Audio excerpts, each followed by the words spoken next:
आ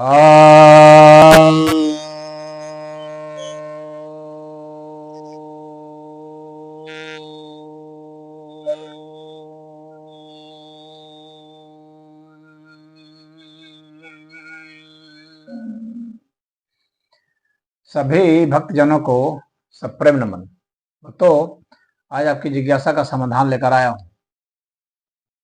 आज की एक जिज्ञासा आई है, व्यक्तिगत मेरे ऊपर जिज्ञासा है। पूछा है एक भक्त ने कि आप अपने नाम के साथ महाराज लगाते हैं, आप कहाँ के महाराज हैं? अमूमन लोग ये समझते हैं कि महाराज उसे कहते हैं जिसके पास राजमहल हो, सेना हो, जिसका शासन चल रहा हो, तो वे महाराज हैं। लेकिन संतों में भी महाराज की उपाधि होती है। जो अध्यात्म में जो महाराज शब्द का प्रयोग है, वह महाराज जो आप समझ रहे हैं, वह तो एक राजनीतिक शब्दावली है। परंतु अध्यात्म में भी एक महाराज शब्द है जो प्रयुक्त होता है।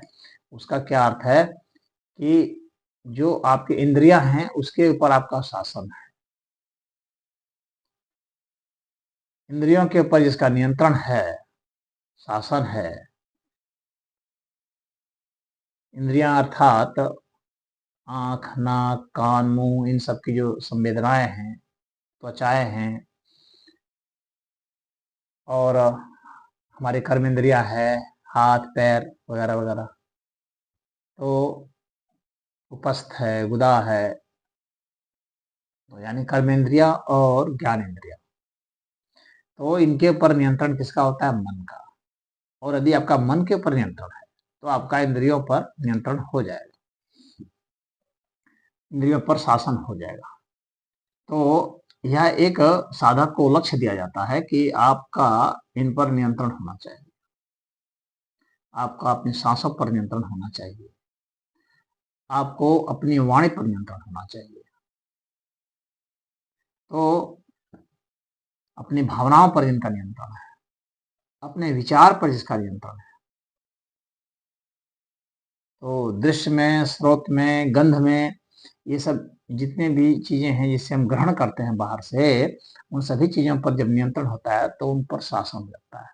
तो अध्यात्म में जो हमारा जो यह शरीर है, वही जो है क्षेत्र है, यही जो है हमारा साम्राज्य है। और इस पर नियंत्रण जो है क्षेत्रज्ञ का होता है। गीता में क्षेत्र क्षेत्रज्ञ के विषय में भगवान कृष्ण ने विस्तार से बताया है, आप जाकर के उसको पढ़ सकते हैं। क्षेत्र कौन है? आत्मा है। तो अगर आपकी आत्मा का नियंत्रण आपके मन के ऊपर है, आपकी प्राणों के ऊपर नियंत्रण है, आपके शरीर पर, आपकी गतिविधि पर नियंत्रण है, तो आप महाराज हैं, क्योंकि आपका इनके ऊपर नियंत्रण है।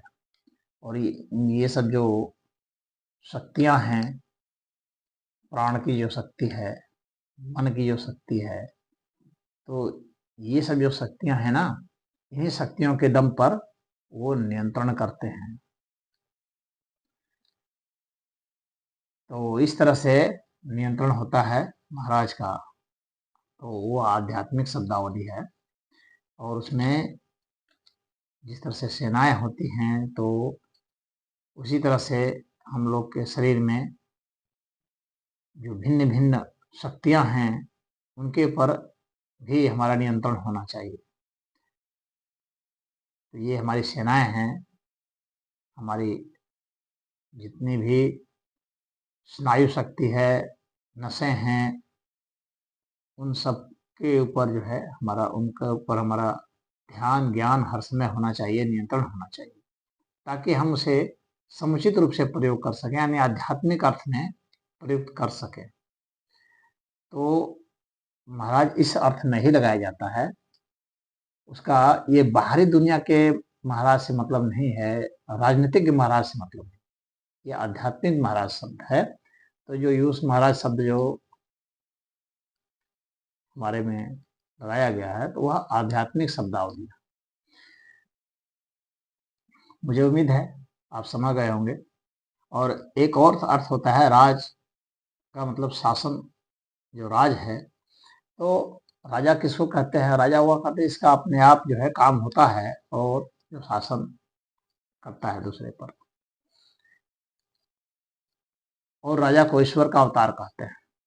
तो महाराज जो हैं वो ईश्वर के अवतार होते हैं, ईश्वर अवतरित होते हैं, वो ईश्वर के ही शासन में रहते हैं। तो ईश्वर ही उनकी प्रेरणा है और ईश्वर ही उनका सारा काम करते हैं। और वह काम स्वतः स्फूर्त होता है, ईश्वरीय प्रेरणा से ही वे कोई कार्य करते हैं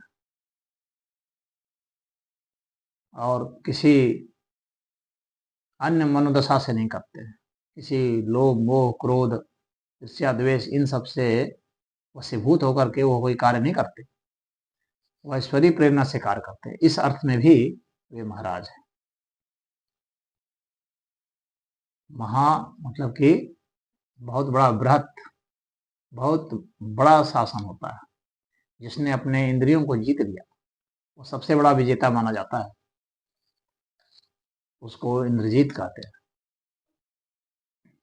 इंद्रियों को जीतने वाला। तो महाराज का अर्थ आप समझ गए होंगे। हरिओम।